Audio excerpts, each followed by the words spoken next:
Сәлем достар, қалдарыңыз қалай? Бүгінгі күндерің сәтті өтсін достар. Бүгінгі тақырып Сейфуллин жолбарыс. Оны бастамас бұрын каналға тіркеліп лайк басып комментария жазуды ұмытпаңыздар.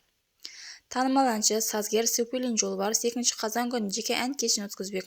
Оған орай Старт кз тілшісінің өнерпазы шараға деген дайындығы жайлы сұрап білген еді.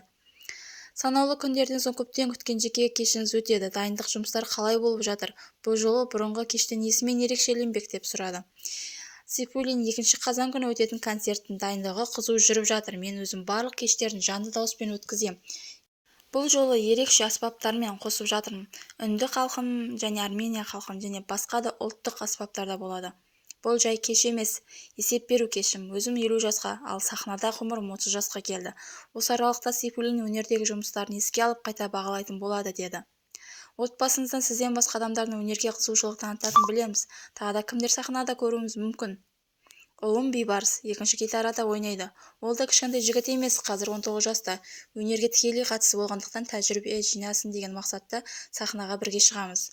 Кішігірім ансамбліміз Тигервант деп атадық. Көбі мұның атаудың түсінбей жүр.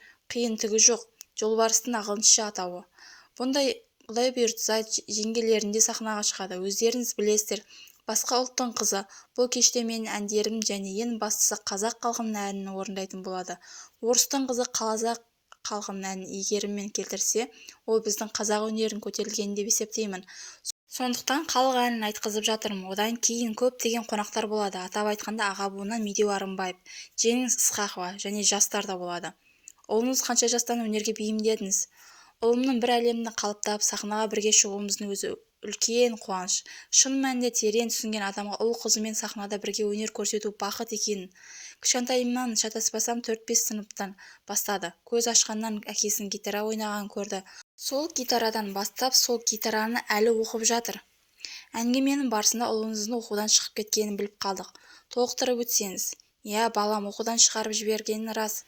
Үлкен қызым сабақты жақсы оқиды. Оқитын адам оқиды, оқымайтын адамды құрдан-құр ұрысудың қажеті жоқ. Біздің үйде 3 ұл болғанбыз.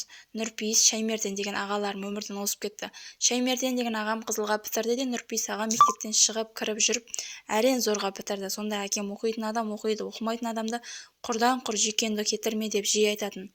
Ұлым болса карантин кезінде онлайн сабақта дұрыс қатыспай оқудан шығып қалған.